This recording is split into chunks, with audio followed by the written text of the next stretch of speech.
Welcome to Maharashtra Live 24 News.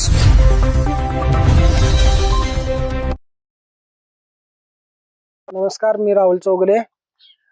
Bedag ते चुनाभट्टी हा रस्ता मुख्यमंत्री ग्राम सडक योजनेतनं मंजूर होऊन जवळजवळ 2 वर्ष होत आली आणि आता ह्या रस्त्याची मुदत येत्या 1-2-3 महिन्यात संपते. म्हणजे रस्ता करण्याची मुदत संपत्या, तरी सुद्धा हा रस्ता ठराविक ठिकाणाला बंद पडलेला आहे.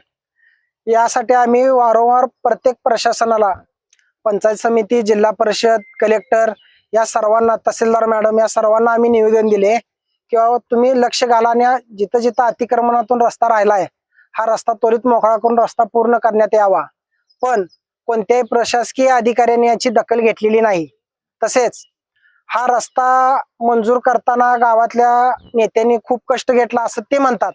बाबा रस्ता आम्ही मंजूर केला म्हणतात, पण माझी ग्रामपंचायत सदस्य व तसंच सन्माननीय प्रथम नागरिक सरपंच यांना पण माझं एक म्हणजे थोडक्यात विनंती आहे.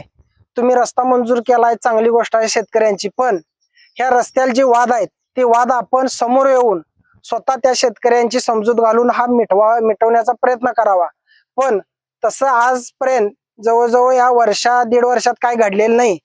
तरी विनाकारण तुम्ही रस्ता मंजूर करता, पण त्या रस्त्यावरचं जे वाद आहेत ते वाद मिटवायला कोणी सुद्धा पुढे येत नाही.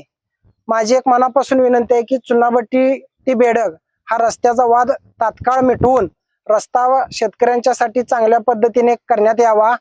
व आपण भविष्यात जर तसंच माझं सन्माननीय आमदार साहेबांना पण विनंती आहे की बेडगत कोणत्याही प्रकारचा आपण रस्ता मंजूर करू नये.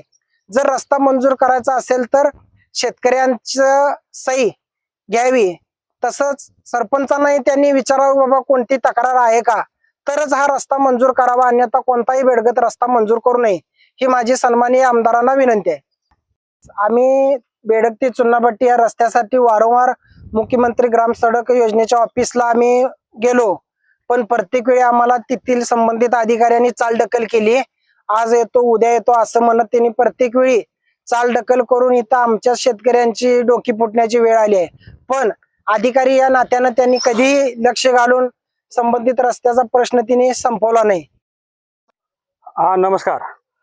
ह्या रस्त्याला ह्यो रस्ता का पडलाय सगळ्यांना माहिती आहे, सगळ्या पुढाऱ्यांना माहिती आहे, तरी बी तिने दुर्लक्ष करतात, बघून न बघितलं करतात, तिकडे लक्ष नाही त्यांचं, काय नाही. परत त्यांना बी म्हणजे हाय माहिती परत तिने येत नाहीत. वारंवार या रस्त्याचं सगळं त्यांना माहिती आहे, बघतात, येतात, परत त्यांनी काय दखल घेत नाहीत. ह्याच्याबद्दल काय तर मागं काय तर त्यांचं आशय असणार आहे यात म्हणताना इकडं आपलं आमच्याकडे लक्ष देत नाही या रस्त्याला. सगळ्या पंचाने या रस्त्याची दखल घ्यावी ही आमची विनंती आहे त्यांना. प्रशासनानं बी इथं दखल घेण्यात यावी.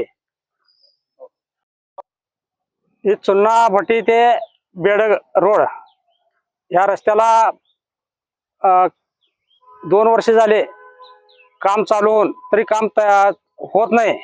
त्याची सरकारनं दखल घ्यावी आणि 1-2 शेतकरी तेवढंच विरोध करतात, बाकीचं सगळी संमती आहे. मी बेडगावचे रहिवासी असून बेडग ते चुनाभट्टी रोड हा रस्ता 2 वर्ष मंजूर होऊन झालेला आहे आणि 2 वर्ष झाले 1-2 शेतकऱ्यांनी फक्त अडवले आणि तरी पण ते सरकार दरबारी काही आम्ही वारंवार अर्ज केलेले आहेत, तरी पण त्याची काही दखल घेतली गेली नाही. म्हणून आम्ही इथं रस्ता बंद करत आहोत. तरी नाहीतर जिल्हाधिकारी कार्यालयाकडे आम्ही आंदोलन करू. योजनेतनं मंजूर झालेला आहे. पावसाळ्यात येण्या जाण्यास वाहतुकीचा अडथळा होत आहे, तरी लवकरात लवकर लहान मुलं आहेत, शाळा, तिथं परवा एक ऍक्सिडेंट झालाय, बँकेचे अधिकारी होते, त्यांचा ऍक्सिडेंट झालाय, तरी पण त्यांनी दखल घेतलेली नाहीये. तात्पुरते कॉन्ट्रॅक्टरने दखल घेतलेली नाहीये. लवकरात लवकर रस्त्याचे काम चालू व्हावं ही आमची विनंती आहे. तुमची मागणी आहे की सरकारी दरबार तुम्हाला न्याय मिळावा. हा, बरोबर. निकाल सर्व सरकारने लावावा लवकरात लवकर, अन्यथा आंदोलन तर अन्यथा आंदोलन करण्यात येईल.